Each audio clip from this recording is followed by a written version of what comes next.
Bonjour chers amis, bienvenue et merci de votre présence à cette conférence. Elle est offerte par la Première Église du Christ Scientiste, Paris. Cette conférence est donnée par Lai Young, membre du Conseil des conférences de la science chrétienne. Elle s'intitule « La science chrétienne, une vue plus claire de vous-même ». Lai Young a connu la science chrétienne quand il était étudiant à travers l'organisation de la science chrétienne à l'université. Après être devenu membre de l'église mère à Boston, États-Unis, et membre d'une église filiale, il quitta l'université pour se consacrer à plein temps à aider les autres par la prière en tant que praticien de la science chrétienne. Puis il est devenu professeur de la science chrétienne. Lai Young a été premier lecteur de l'église mère en anglais et en espagnol.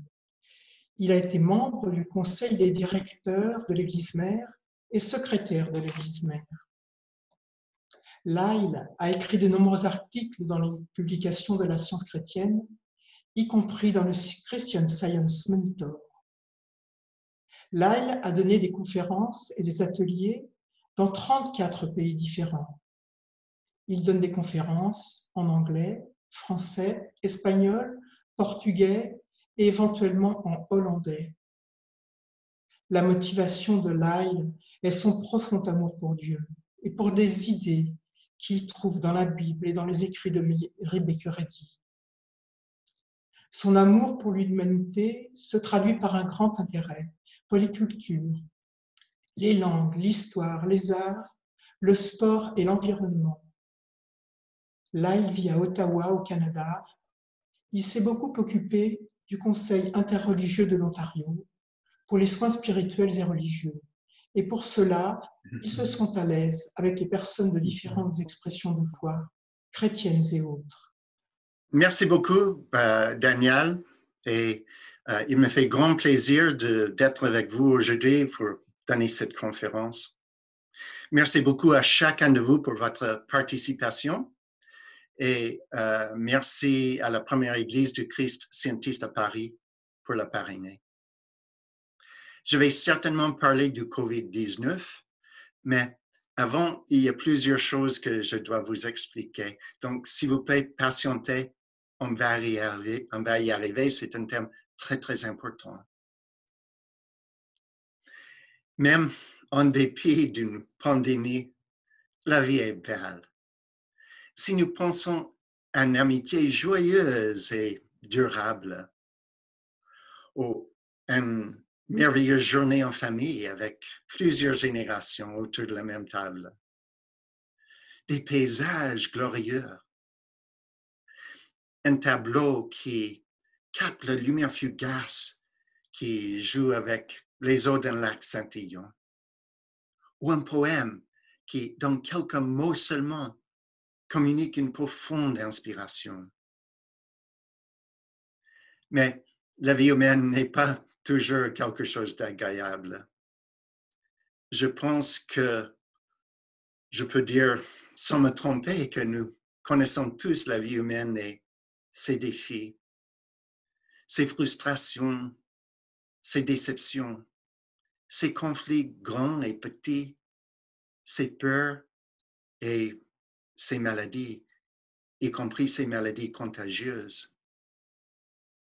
La science chrétienne propose des nouvelles idées sur la nature de Dieu, des nouvelles idées sur la nature de qui nous sommes en tant qu'expression de Dieu, en tant qu'enfant de Dieu. Ces nouvelles idées peuvent nous élever au-dessus des limitations, au-dessus des désaccords de la vie humaine, jusqu'à découvrir notre véritable nature en tant qu'expression divine.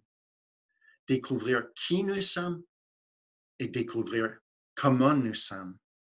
Toujours heureux, toujours en paix et toujours en bonne santé.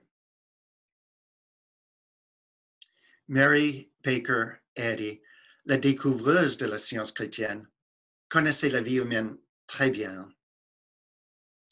Elle grandit dans les années 1820-1830.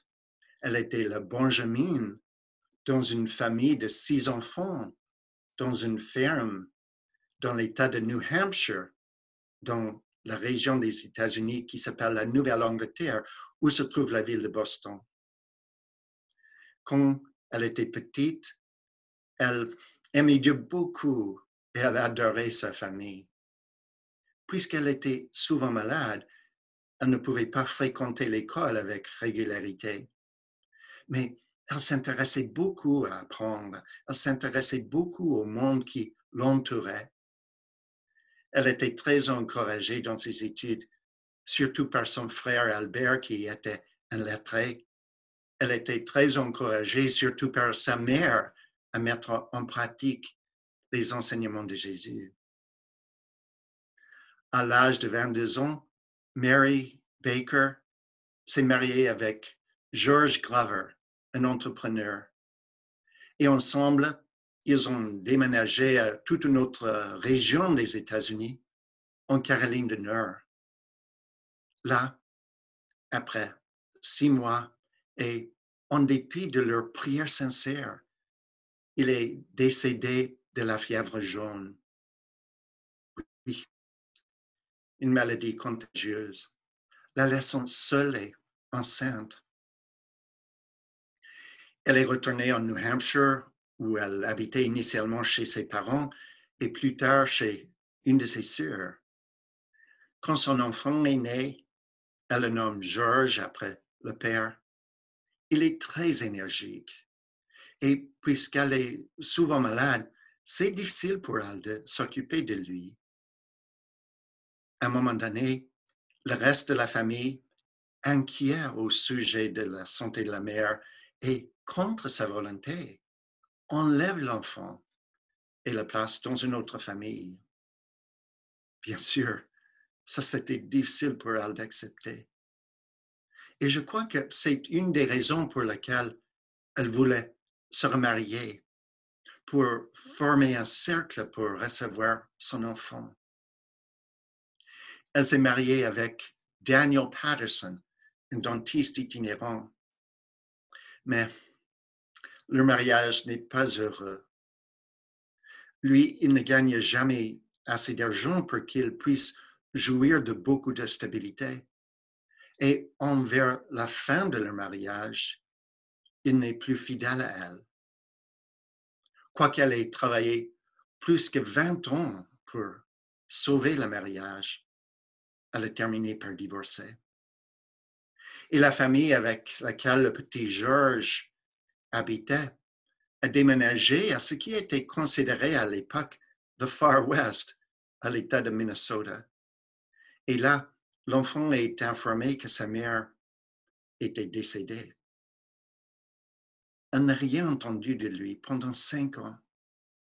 Elle ne l'a pas vu pendant presque 25 ans. Bien sûr, nous avons tous des défis dans la vie. Comment Mary Baker faisait-elle face aux siens? En essayant même plus de mettre en pratique les enseignements de Jésus, en se dirigeant même plus vers sa Bible. Elle savait que la Bible est pleine des promesses que Dieu est toujours ici pour chacun de nous à tout moment, pour nous aider dans des moments de difficulté. Mais comment démontrer cela pratiquement au beau milieu de la pauvreté, de la solitude et de la maladie? Pendant cette période, elle a recherché plusieurs façons d'améliorer sa santé. La médecine conventionnelle, l'homéopathie, un système de guérison qui était très populaire à l'époque, le traitement avec de l'eau, et ce que nous appellerions aujourd'hui l'hypnose. À un moment donné, elle a utilisé les services d'un guérisseur mental bien connu, Phineas Quimby. Et pendant une période, elle semblait aller mieux, mais seulement pendant une certaine période. Donc, à un moment donné, elle a utilisé les services d'un guérisseur mental bien connu, Phineas Quimby. Et elle semblait aller mieux, mais seulement pendant une certaine période. Et à la fin, elle était déçue parce que la base de son système de guérison n'était pas le principe moral et spirituel qui constituait l'essence des enseignements et les œuvres de guérison de Jésus. En 1866, elle a éprouvé une percée. Elle était en train de marcher à une réunion de tempérance. C'était une sorte de réunion qui était assez commune à l'époque, organisée pour décourager les gens à consommer de l'alcool dans la société. Et c'était en février, dans la ville de Maine, Massachusetts, pas très loin de Boston. Et elle s'est glissée sur un trottoir verglacé et elle est devenue inconsciente. Elle a été transportée à une maison pas très loin de là. Et le médecin qui l'attendait a diagnostiqué de graves lésions internes et ne pensait pas qu'elle allait survivre. Mais elle s'est réveillée et elle a demandé sa Bible. Alors, dans un moment de grande inspiration, quand elle était en train de lire une des guérisons effectuées par Jésus, toutes ces années de recherche spirituelle pour des réponses, toutes ces années de recherche pour avoir une meilleure santé, ont culminé dans une guérison. Elle se portait bien, à la grande surprise de ses amis. Et quoiqu'elle ait expérimenté de petites rechutes dans les prochains mois, finalement, elle n'était pas seulement guérie des effets de la chute, mais après cet accident, elle jouissait toujours d'une meilleure santé qu'avant. Alors, qu'est-ce qu'elle a vu? Qu'au-delà de tout ce qui est physique et biologique, au-delà de tout ce qui est organique, était Dieu en tant que la vie et qu'elle était unie à cette seule vie. Dans cette unité avec la vie, elle avait tout ce dont elle avait besoin, y compris sa santé. Bien sûr, à travers l'histoire, beaucoup de personnes ont été guéries et puis ils ont tout simplement continué à vivre. Mais elle voulait savoir exactement ce qui s'était passé. Pourquoi a-t-elle été guérie alors et pas plus tôt, pas plus tard? Et est-ce qu'il y avait une science? Est-ce que ces bons résultats pourraient être répétés dans des autres cas avec des autres personnes? Très naturellement, elle est retournée à sa Bible pour comprendre ce qui s'était passé. Et elle a commencé à prendre des notes très détaillées sur ce qu'elle lisait dans la Bible. Elle trouvait qu'avec cette compréhension de Dieu en tant que la vie, avec cette compréhension d'identité en tant qu'expression spirituelle de cette vie, elle pouvait guérir des autres personnes. Et un petit peu plus tard, elle pouvait enseigner aux autres comment guérir avec cette compréhension. Le fait que non seulement elle, mais aussi des autres personnes pouvaient pratiquer cette science de guérison confirmait pour elle qu'elle avait découvert la réalité spirituelle, la science de la guérison qui était à la base des œuvres de guérison de Jésus. Ces guérisons étaient des guérisons physiques importantes et parfois des maladies contagieuses telles que la malaria, la diphtérie et la tuberculose.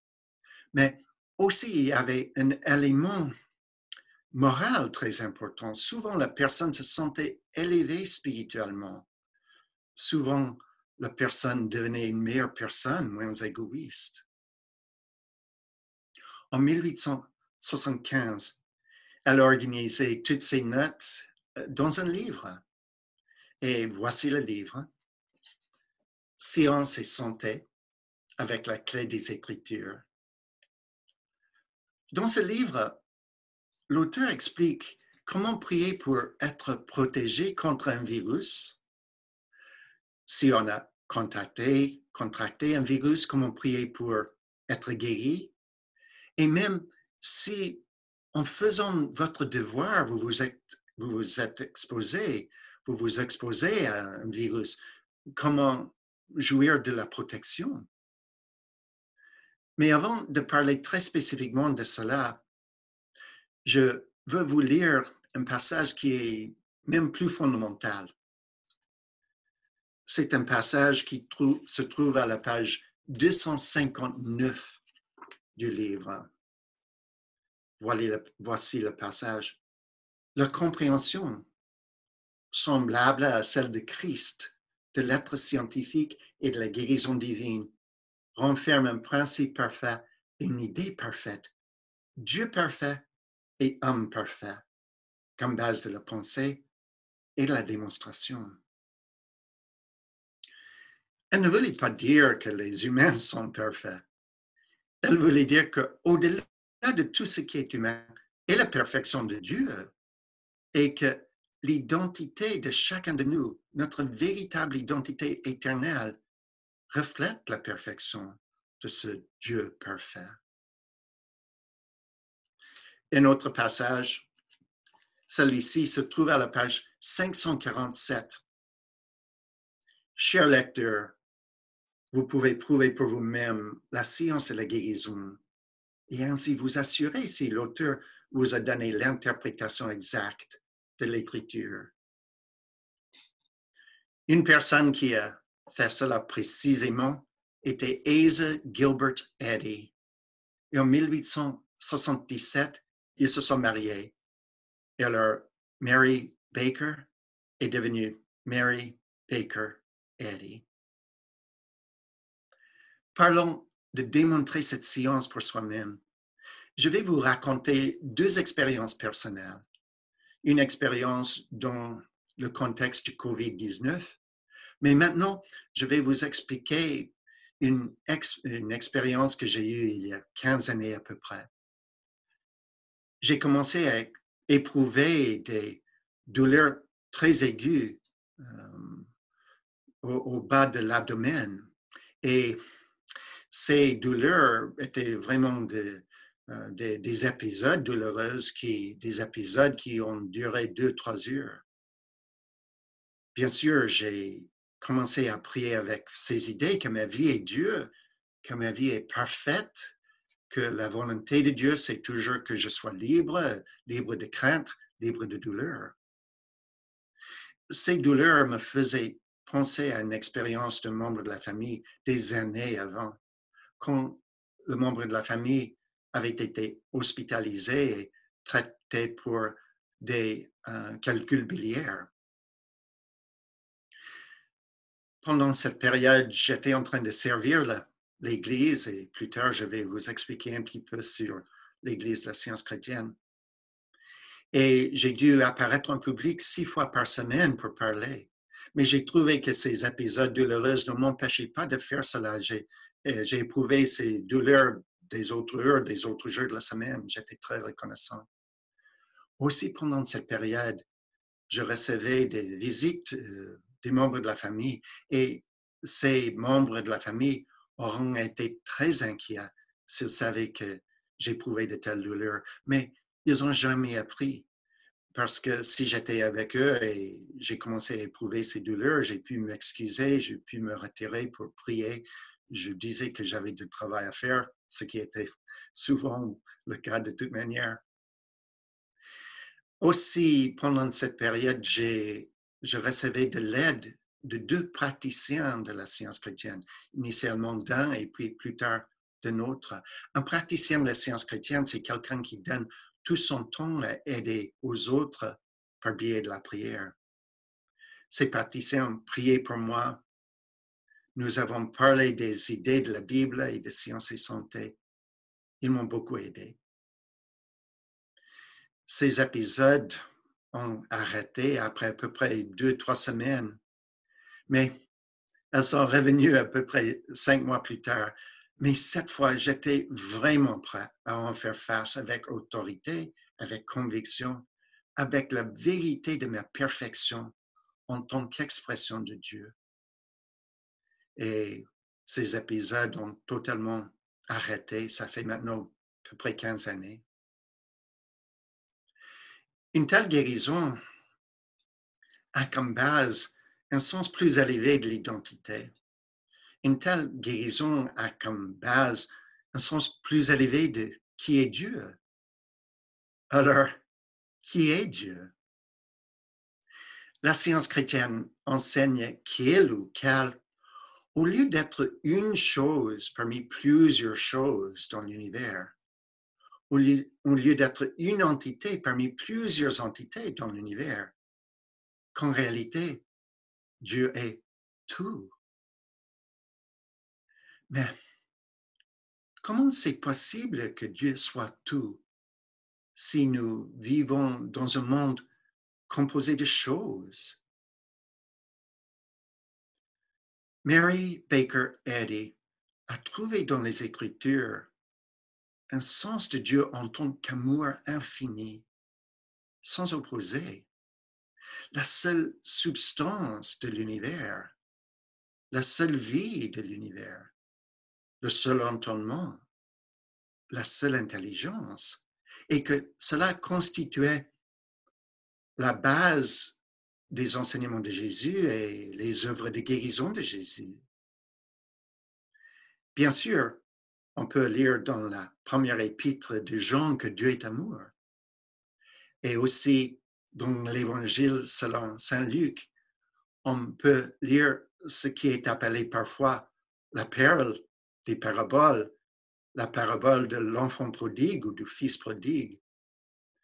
Dans cette parabole racontée par Jésus, un père plein de miséricorde, plein de compassion, accepte de retour son fils cadet qu'il avait traité d'une manière très irrespectueuse et qui avait dilapidé son héritage.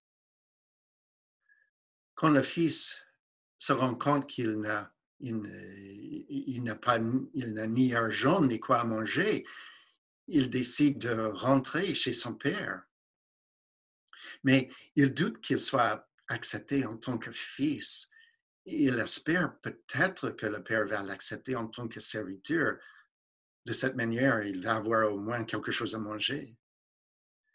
Mais quand le père le voit en train de retourner, il court pour le rencontrer, il l'embrasse et il veut célébrer parce que, dit-il, mon fils qui était mort est revenu à la vie. Il était perdu et il a été retrouvé. Avec cette parabole, Jésus indiquait la nature de Dieu en tant qu'amour inconditionnel pour chacun de nous, amour infini. Ce que Mary Baker Eddy voyait dans les Écritures était vraiment révolutionnaire et remettait en question les suppositions les plus fondamentales de la pensée humaine. Elle ne voyait pas qu'il y a des difficultés, il y a des conflits, il y a des maladies, y compris des maladies contagieuses, et en plus, il y a l'amour infini. Elle voyait que l'amour est tellement infini qu'il existe à la place d'une création matérielle imparfaite. Autrement dit, il n'y a pas un contexte humain dans lequel la souffrance est normale, naturelle et inévitable pour chacun de nous. Et puis en plus, il y a l'amour infini. Elle voyait que l'amour est tellement infini qu'il exclut l'existence de quoi que ce soit en plus de cet amour et son expression.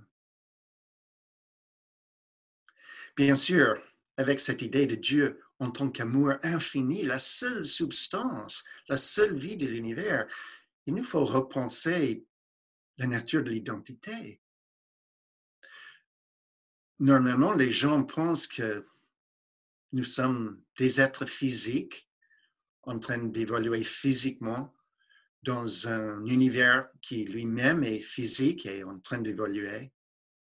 Mais tout d'abord, on peut dire que nous rayonnons en réalité comme des expressions de cet amour infini, que chacun de nous est l'expression parfaite de cet amour. Puisque ça c'est le cas, l'identité n'est pas sujette à être diminuée. L'identité ne peut pas être opprimée, ne peut pas être diminuée, souillée. L'identité existe sans contamination, parce que l'identité, c'est l'expression de ce seul amour infini. L'identité est parfaite et sainte de par sa nature même. Voici une analogie. Imaginons-nous un édifice avec 3 étages, le rez-de-chaussée, le premier étage et le deuxième étage. Le rez-de-chaussée peut correspondre à un sens d'identité comme étant exclusivement physique. La personne est née, il est formé par les gènes de ses parents, il est formé par ses premières expériences d'enfance et par ses autres expériences dans la vie. Il est composé d'atomes et de chimie. La personne vit un certain nombre d'années et puis on peut espérer qu'il aime un peu, mais finalement, la personne cesse d'exister. Ça, c'est le rez-de-chaussée. Le premier étage peut correspondre à un sens d'identité comme étant essentiellement physique, donc la personne vit matériellement, mais aussi il y a un esprit dans le corps, d'une certaine manière intégré dans le corps. Et donc, le corps vit un certain nombre d'années, il continue de vivre, et puis le corps cesse d'exister. Mais l'esprit survit, quoiqu'on ignore exactement sous quelle forme. Ça, c'est le premier étage. Le deuxième étage correspond à un sens d'identité qui est purement spirituel. La personne coexiste avec Dieu, toujours. Et ce qui donne à la personne son identité, ce n'est pas l'âge de la personne, ce n'est pas la couleur de la peau de la personne, ce n'est pas la taille de la personne, c'est que chaque individu est une expression individuelle et unique de la gamme infinie des qualités de cet amour, des qualités telles que la joie, l'intelligence, la beauté, la sagesse, la tendresse, la force. C'est de ce deuxième étage que provient tout ce qu'il y a de bon. C'est parce que nous sommes spirituels que nous pouvons manifester les qualités pour être des bons amis, par exemple, comme l'intégrité, l'honnêteté, par exemple, la constance. C'est puisque nous sommes spirituels qu'on peut manifester toutes les qualités pour être un bon parent, par exemple. Toutes les qualités nécessaires pour être fidèle à nos parents, par exemple. C'est puisque nous sommes spirituels qu'on peut manifester notre bien-être et notre santé, qui forment une partie intégrante de notre véritable identité. Si nous sommes purement spirituels, comment expliquer ces 2 autres étages, le rez-de-chaussée et le premier étage? Tout d'abord, on peut dire qu'ils sont que des concepts humains qui, vus d'un point de vue absolu, n'ont pas de réalité. Ces concepts ne sont ni créés par cet amour infini, ni connus par cet amour infini. Et en réalité, ces concepts n'ont pas de substance. Ceci dit, l'apparence humaine des choses, notre plus haute perception collective de la création de Dieu ne peut pas manquer de refléter dans une certaine mesure la beauté de la vie spirituelle. Donc, toutes les belles choses de la vie humaine, et j'en ai mentionné seulement quelques-unes au début de cette conférence, toutes les belles choses de la vie humaine sont à être appréciées, valorisées, aimées, célébrées, non parce qu'elles représentent la réalité absolue que Mary Baker Eddy a découverte dans les Écritures, mais parce que même en tant que perception humaine, elles ont une grande valeur. Et au fur et à mesure que nous croissons spirituellement, toutes les belles choses de la vie humaine deviennent plus belles encore parce qu'on les voit d'une manière plus spirituelle. Et toutes les mauvaises choses de la vie humaine graduellement disparaissent parce qu'on voit qu'ils n'ont pas de base, ils n'ont pas de principe qui peut les soutenir. Il n'y a pas de roc pour les maintenir en place. Alors, ces mauvaises choses doivent forcément disparaître. C'est dans ce roc de l'infinitude de cet amour où notre identité existe en toute sécurité. Nous sommes toujours unis à ce seul amour. On ne peut pas en être séparés. C'est dans le roc de cet amour infini que nos identités sont enracinées, ancrées. Nous sommes vraiment basés sur ce roc. Et ça, c'est la raison pour laquelle on peut démontrer cela. Ça, c'est la raison pour laquelle on peut manifester les qualités de cet amour. Ça, c'est la raison pour laquelle on peut se réformer. On peut surmonter le péché. Dans un sens, le péché, ça serait de concevoir de quoi que ce soit en plus de cet amour et son expression. Et dans la science chrétienne, c'est très important de surmonter le péché. Mais dans la science chrétienne, on surmonte le péché non en tant que partie de l'identité, mais en tant que mensonge au sujet de l'identité. Mensonge parce que le péché ne peut former aucune partie de l'expression de cet amour infini. Si nous pensons à un chien qui sort d'un lac ou d'une rivière, le chien se secoue pour que l'eau soit éliminée de ses poils. Mais l'eau ne fait aucune partie du chien. De la même façon, on peut se secouer. C'est que le péché ne fait aucune partie de nous. C'est tout simplement un mensonge au sujet de nous. Voici un passage de l'épître de Paul aux Éphésiens. Il est écrit ceci. C'est l'épître de Paul aux Éphésiens 4, 21. C'est en lui, en Jésus, que vous avez été instruits à vous dépouiller, eu égard à votre vie passée, du vieil homme qui se corrompt par les convoitises trompeuses, à être renouvelé dans l'esprit de votre intelligence et à revêtir l'homme nouveau, créé selon Dieu dans une justice et une sainteté que produit la vérité. Une justice et une sainteté que produit la vérité. Nous sommes tous appelés à se secouer pour être libérés du péché et reconnaître notre véritable nature.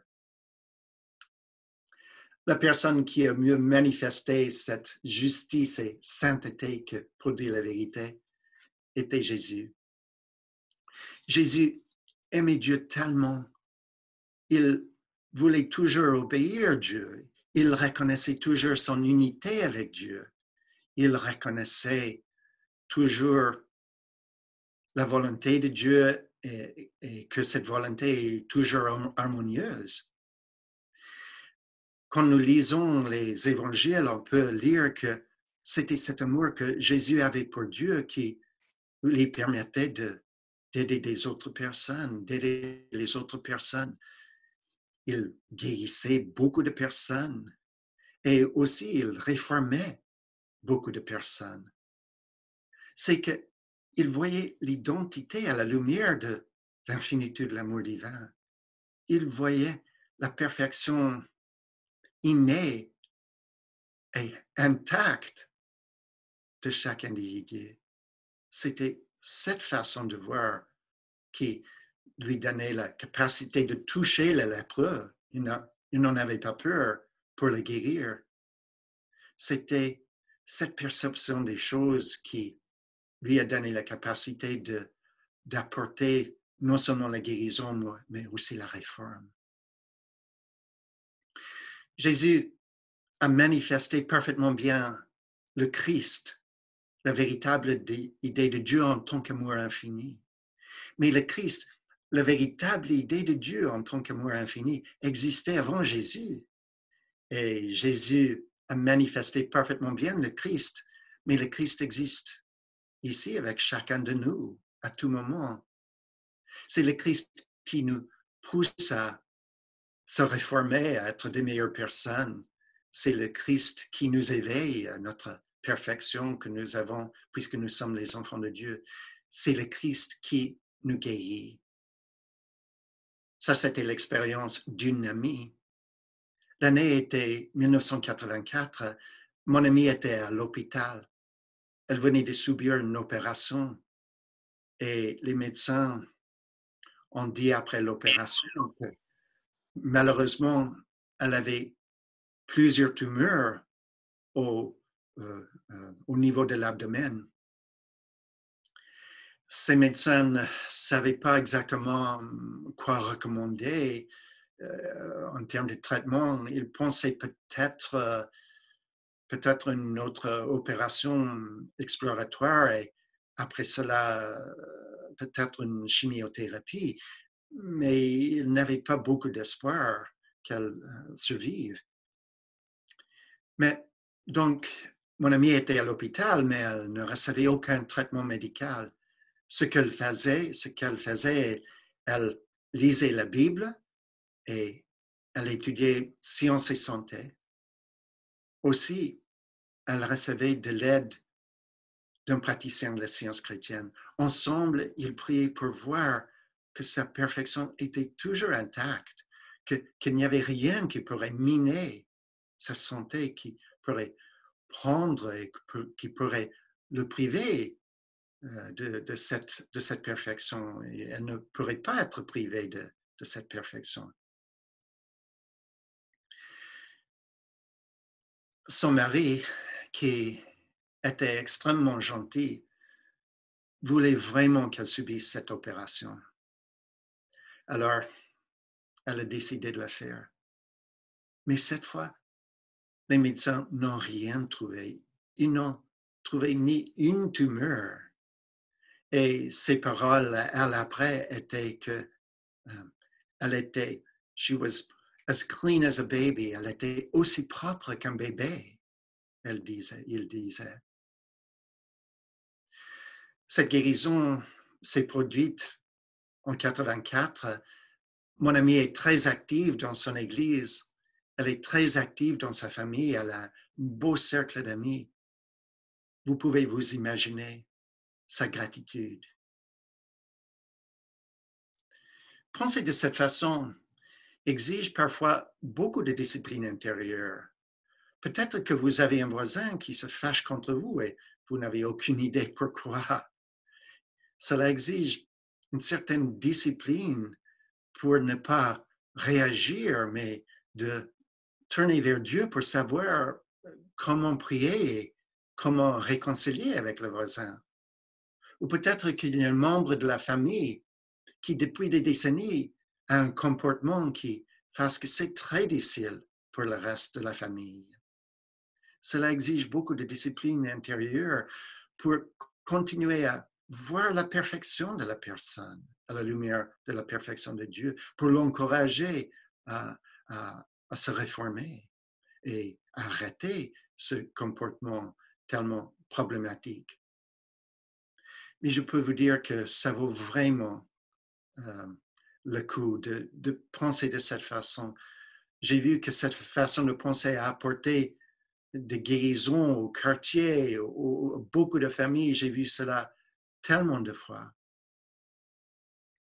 Je crois que cela exige aussi une certaine discipline intérieure de maintenir la perfection de Dieu et la perfection de chacun de nous face à une pandémie. On peut même poser la question, est-ce que c'est responsable de penser de cette façon? Oui, c'est responsable. C'est que penser de cette façon ne nous empêche pas, ne, ne travaille pas contre un appui total des autorités et un appui total de nos concitoyens. Tout le contraire, penser de cette façon nous aide à mieux appuyer la collectivité. C'est que la science chrétienne ne se pratique pas en isolement. Je vous disais que la science chrétienne enseigne une appréciation de tout ce qu'il y a de bon dans l'humain. Cela inclut certainement une infirmière qui passe de longues heures à l'hôpital en train de soigner des patients. Cela inclut certainement le politicien qui est capable de transmettre, de communiquer de l'information nécessaire au public, mais sans alarmer la population. Et tout le contraire, d'une façon qui encourage la population. Ça, c'est quelque chose à apprécier. Des citoyens qui obéissent des consignes publiques, ça, c'est quelque chose à apprécier. Dans ma vie, j'ai déjà éprouvé, dans une certaine mesure, la protection grâce à cette façon de penser. J'ai déjà voyagé, oui, dans une trentaine de pays, 34 si je ne m'abuse, souvent dans des pays où des conditions sanitaires ne sont pas bonnes. Et par exemple, j'ai souvent été au Brésil où la fièvre de la dengue est toujours un problème. Je crois que j'ai donné une dizaine de conférences dans une dizaine de villes. Là. J'ai été, par exemple, à Beira, en Mozambique, pendant une époque où la malaria était très répandue là. J'ai déjà voyagé à une vingtaine de pays en Afrique. Quand je fais ces voyages, ce n'est pas avec les yeux fermés, c'est avec les yeux ouverts à l'infinité de Dieu. C'est avec le cœur ouvert. Je suis là pour bénir, je suis là pour communiquer le bien.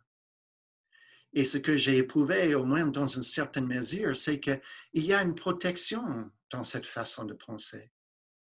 Quand votre pensée est pleine d'amour, il n'y a pas d'espace pour la crainte. Il n'y a même pas d'espace pour un virus dans un sens. Donc, c'est possible de connaître une certaine immunité grâce à l'application de ces idées. J'ai dû mettre en pratique ces idées quand je faisais une tournée en Afrique il y a un mois à peu près. J'étais en train de faire une tournée en Afrique du Sud, au Nigeria et au Ghana. Et après avoir donné la dernière conférence en Nigeria, je sentais la gorge commencer à me faire mal. J'ai commencé à prier tout de suite, c'était un dimanche, et j'ai demandé à mon ami qu'il prie pour moi.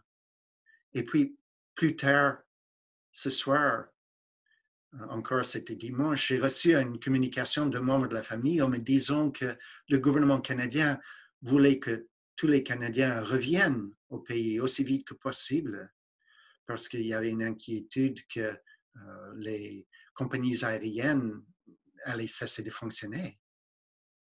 Alors, lundi matin, j'ai pris la décision d'interrompre la tournée et de toute manière, au Ghana, ils ont annulé des rassemblements quelques jours plus tard. Donc, j'ai interrompu la tournée. J'ai décidé de faire mon possible, de rentrer aussi vite que possible. La gorge me faisait toujours mal. Alors, j'ai demandé à mon ami qu'il continue de prier pour moi. C'était un moment où les circonstances humaines n'étaient pas très certaines pour moi. Un petit peu comme peut-être la situation pour des milliers de personnes actuellement dans le monde. Je ne savais pas ce qui allait se passer humainement. Je voulais être Je voulais avoir une bonne santé, bien sûr, mais aussi, je savais que j'allais communiquer la vérité si c'était nécessaire pour protéger les autres personnes. Ça, c'est l'éthique pratique qui fait partie intégrante de la pratique de la science chrétienne. Ça, c'est l'application de la règle d'or de Jésus. Donc, je sais, si j'étais malade et si c'était nécessaire de dire cela, j'allais certainement le dire. Je travaillais j'ai prié avec cette idée que tout ce que je recevais directement et exclusivement de Dieu. Et tout ce que je reçois de Dieu est bon. J'ai prié avec cette idée. Également, j'ai prié avec l'idée que j'étais déjà chez moi. Encore, les choses ne semblaient pas très claires. Est-ce que j'allais être obligé de rester dans une chambre d'hôtel à Lagos, en Nigeria, pendant des semaines et des mois? Mais j'ai prié avec l'idée que j'étais déjà chez moi. Parce que chez moi, ce n'est pas une collection d'objets matériels ou des circonstances familières. Chez moi était la conscience de l'amour infini. J'étais déjà chez moi, certainement. J'ai prié avec ces idées. Puis, c'était lundi, j'ai commencé à explorer les possibilités de trouver peut-être un voyage. J'en ai trouvé un. Selon cet itinéraire, j'allais passer par 5 aéroports en voyageant mardi et mercredi. J'ai acheté le billet. J'ai passé le reste de la journée en train de prier pour moi-même et pour le monde entier qui avait grandement besoin de nos prières. Mardi matin, très tôt, je me sentais totalement bien. J'ai remercié mon ami. J'ai quitté l'hôtel vers 9 heures ce matin. J'ai passé par l'aéroport à Accra, au Ghana, où j'ai dû passer par un scanner pour détecter si j'avais une température. Je n'en avais pas, absolument pas de problème. À tout moment pendant le voyage, si j'ai dû répondre à la question si j'avais tel ou tel symptôme, avec toute honnêteté, j'ai pu répondre que non. Quand je suis rentré très tard mercredi soir, c'était avec beaucoup, beaucoup de gratitude. Et je suis resté en isolement en réalité 3 semaines avant de sortir pour acheter, pour aller acheter de nourriture. Et selon les consignes du gouvernement, j'ai fait cela. Donc, j'étais très, très reconnaissant, je peux vous dire. Parfois, penser de cette façon peut changer la nature même de la personne, peut changer le caractère de la personne, le caractère humain de la personne. Ça, c'était l'expérience d'un ami. Cet ami a appris de la science chrétienne quand il était adolescent. Et il venait d'une famille qui était une famille de bas revenus et il n'avait pas beaucoup de sous. En plus, il ne connaissait que très peu son père. Son père n'était vraiment pas présent dans sa vie. Et une des activités préférées de mon ami était sortir pour boire avec ses amis. Et puis, il a connu un membre de l'Église à Science chrétienne. Et il aimait beaucoup ce monsieur. Ce monsieur était tranquille, humble, une personne d'intégrité. Il avait certainement beaucoup de confiance en Dieu. Et puis, ce monsieur l'a invité à son église. Et puisque dans des églises, la science chrétienne, il y a de l'école de dimanche pour des jeunes jusqu'à l'âge de 20 ans, en effet, c'était une invitation d'aller à l'école de dimanche. Mon ami a accepté l'invitation. Et ce qu'il a entendu l'a touché profondément parce qu'il a entendu pour la première fois dans sa vie qu'il avait un Père, Mère, Dieu parfait, l'amour infini, et que lui, il était le fils spirituel de ce seul Père, Mère, Dieu parfait. Il aimait cette idée tellement, tellement qu'il a commencé à assister régulièrement, à fréquenter tous les dimanches cette école de dimanche. et les idées qu'il entendait commençaient à le transformer. Il y avait plusieurs choses qu'il a changé dans son comportement. Une de ces choses était qu'il aimait ses amis beaucoup, mais il a décidé qu'il ne voulait plus boire. Il n'y avait pas de nécessité à faire cela. Donc, il a arrêté de boire. Et puis, un chemin s'est ouvert pour lui pour qu'il puisse aller à l'université. Ça, c'était surprenant parce qu'il venait d'une famille de peu de ressources. Et en plus, c'était aux États-Unis où l'université coûte très cher. Il a demandé une place, il a été accepté. Il était très reconnaissant. À l'université, il a travaillé très fort sur ses études. Mais je crois qu'il a travaillé même plus fort sur lui-même. Il voulait aimer Dieu tellement. Il voulait exprimer tellement cet amour infini envers les autres étudiants, envers les professeurs, envers tout le monde. Maintenant, peut-être 10 ans plus tard, mon ami s'est diplômé, il a un emploi qu'il adore, il est très actif au sein de la société, au sein de sa communauté. Il est marié, ils ont un enfant. Ce qui m'impressionne avec ce cas, ce n'est pas tellement que oui, il s'est diplômé de l'université, oui, il a un bon emploi, mais c'est qu'il jouit d'une orientation morale et spirituelle que absolument il n'en avait pas avant. Sa vie a été tellement enrichie par cette idée de l'amour infini. Son seul père, sa seule mère, et maintenant, par sa façon de vivre, par sa compréhension de cette réalité, il enrichit les vies des autres personnes. Je ne peux pas penser à mon ami sans penser aux 10 commandements. Il se trouve dans le livre d'Exode, dans la Bible. Les 10 commandements, c'était Dieu qui les a donnés à Moïse. Les 10 commandements étaient très importants pour Jésus. Il se réfère très souvent à ces 10 commandements et les 10 commandements ont été très importants dans l'évolution de l'humanité. Le premier commandement, tu n'auras pas d'autre Dieu devant ma face. Tu n'auras pas d'autre Dieu devant ma face. Cela veut dire de seulement reconnaître cet amour infini et de ne pas reconnaître quoi que ce soit en plus de cet amour et son expression. Tu ne feras point d'image taillée. Normalement, les gens pensent qu'une image taillée, c'est une image sculptée que les personnes vont peut-être adorer. Mais parfois, une image taillée peut être une image tout à fait mentale. Par exemple, une mauvaise estime de soi, une mauvaise image de soi, c'est une image taillée qu'il ne faut pas adorer. Ou même un virus. Un virus peut être une image taillée, une image mentale. Le prochain, tu ne prendras point le nom de l'Éternel, ton Dieu, en vain. Cela veut dire certainement de parler poliment, de ne pas jurer, mais je pense aussi qu'il veut dire de ne pas prendre la nature de Dieu en vain, mais de reconnaître la présence et le pouvoir de cet amour divin à tout moment. Le prochain, souviens-toi du jour du repos pour le sanctifier.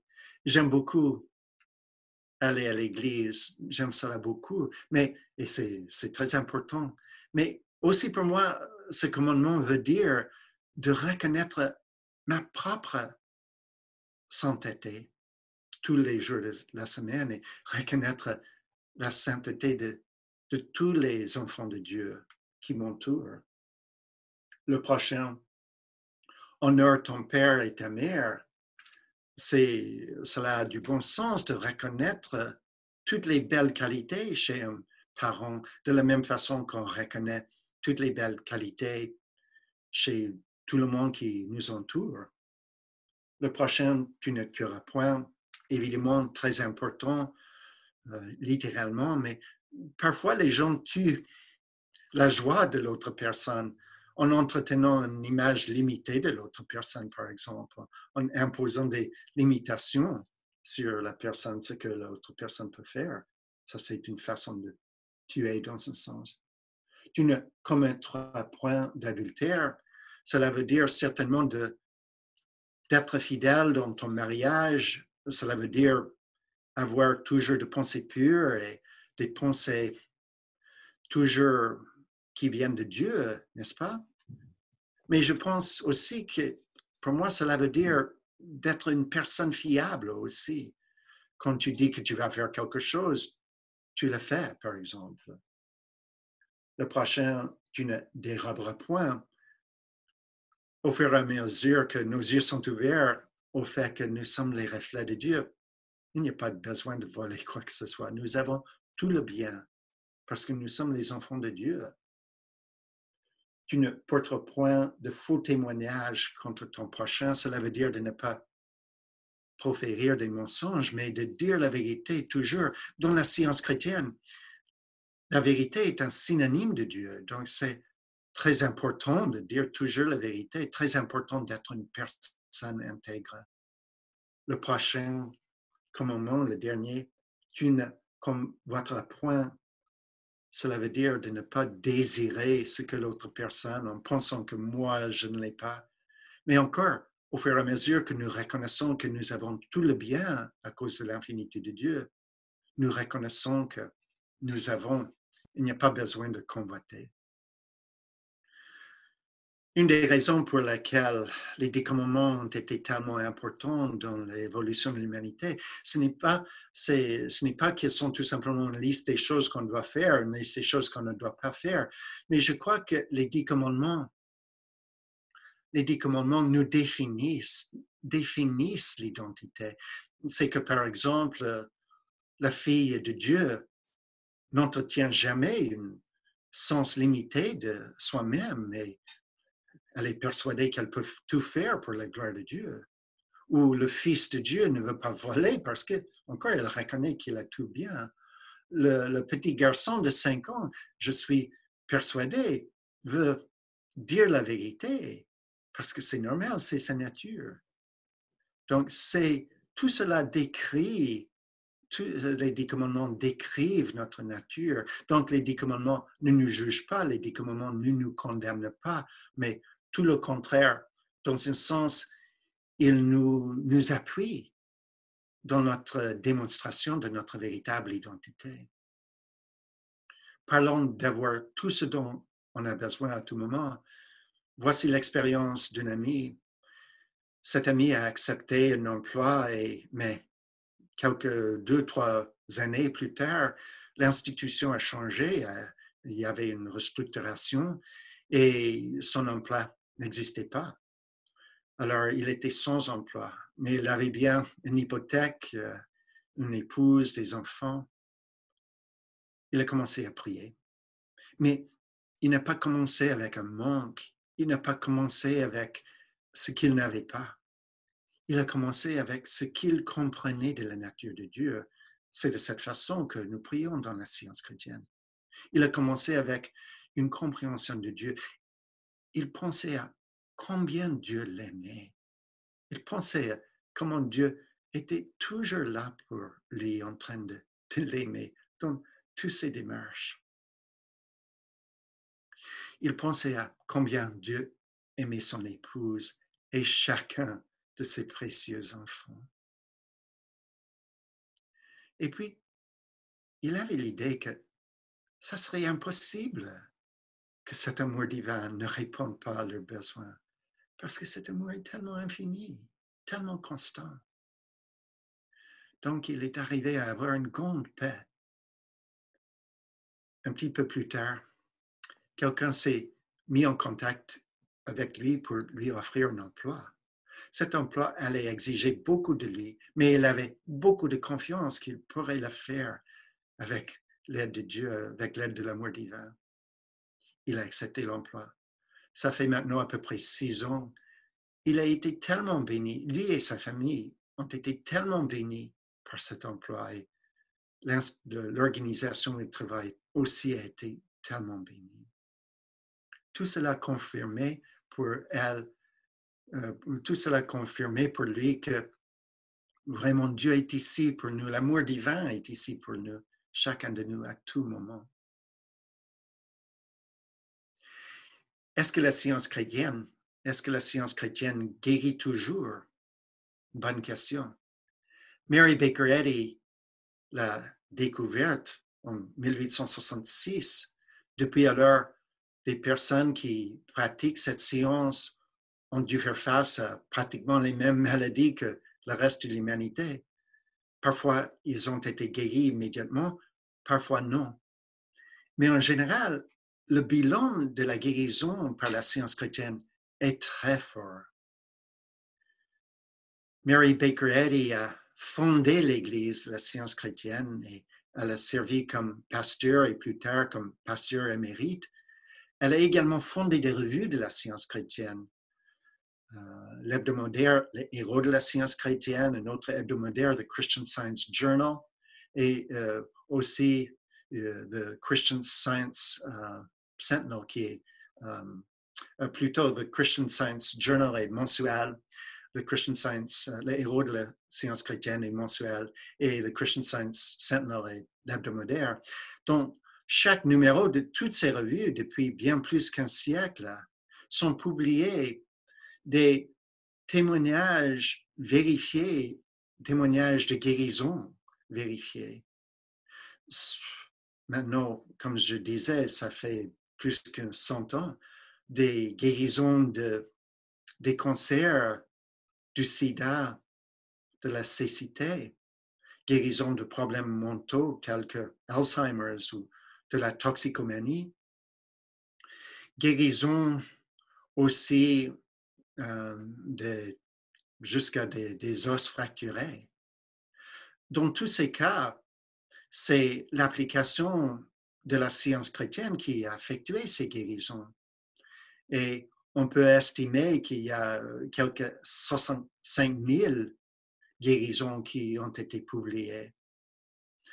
Quand vous lisez ces guérisons, c'est un petit peu comme lire les évangiles ou le livre des Actes dans la Bible qui sont pleins des guérisons effectuées par Jésus. Aussi, dans les églises de la science chrétienne, mercredi, il y a des réunions de témoignages et les gens racontent comment, avec leur application de la science chrétienne, ils ont été guéris et comment ils ont pu aider d'autres personnes aussi. Dans un sens, d'habitude, la pensée humaine est au niveau de ce rez-de-chaussée ou à la première étage où les gens pensent qu'ils sont soit physiques ou soit essentiellement physiques avec un esprit dans le corps. Mais la guérison dans la science chrétienne est toujours éprouvée dans la mesure que nous nous rendons compte que nous sommes purement spirituels. Et parfois, cela exige du travail, de consécration.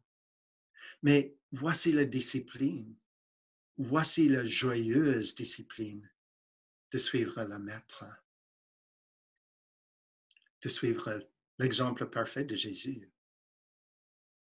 Jusqu'à maintenant, tous mes exemples ont été des exemples au niveau de l'individu. L'individu a prié pour lui-même ou l'individu a prié pour sa famille.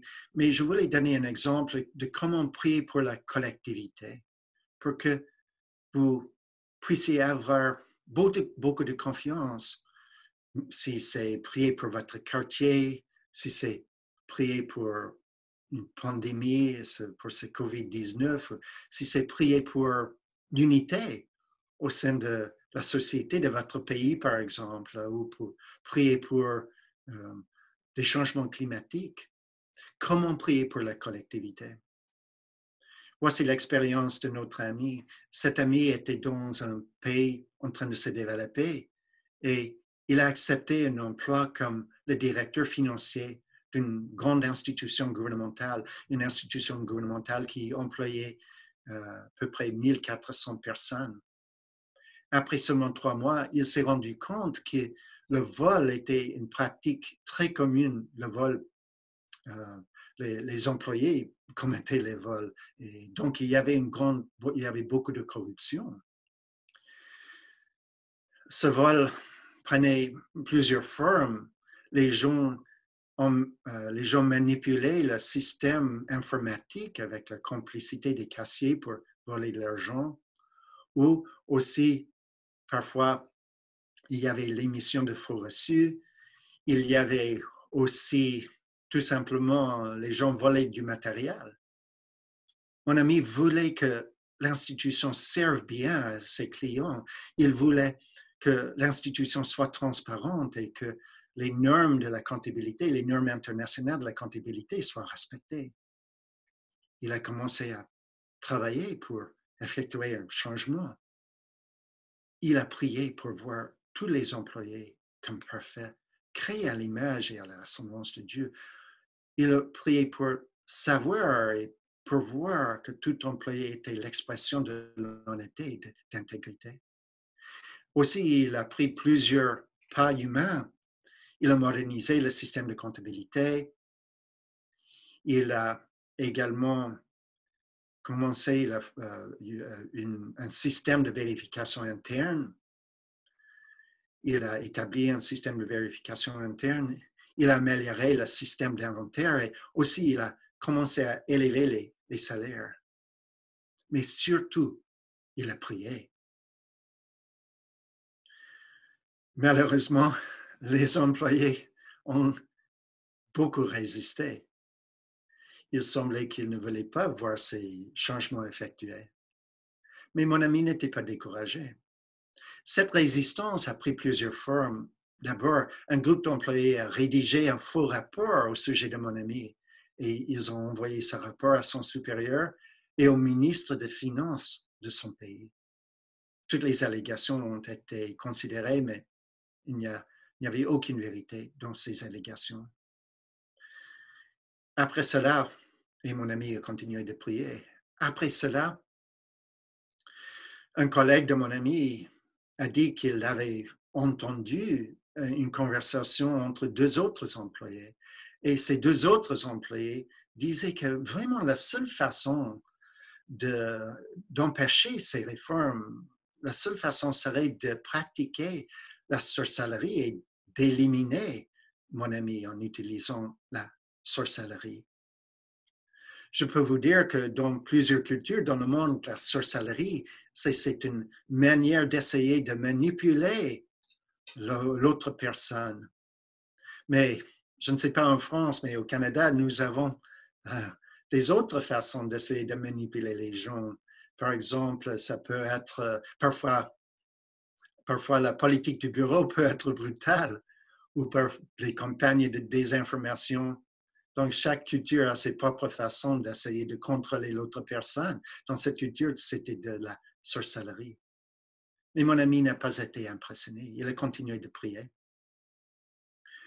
Puis, un petit peu plus tard, un samedi, il était seul au bureau en train de travailler. Et il a commencé à éprouver une douleur très aiguë et une partie de son corps semblait être paralysée.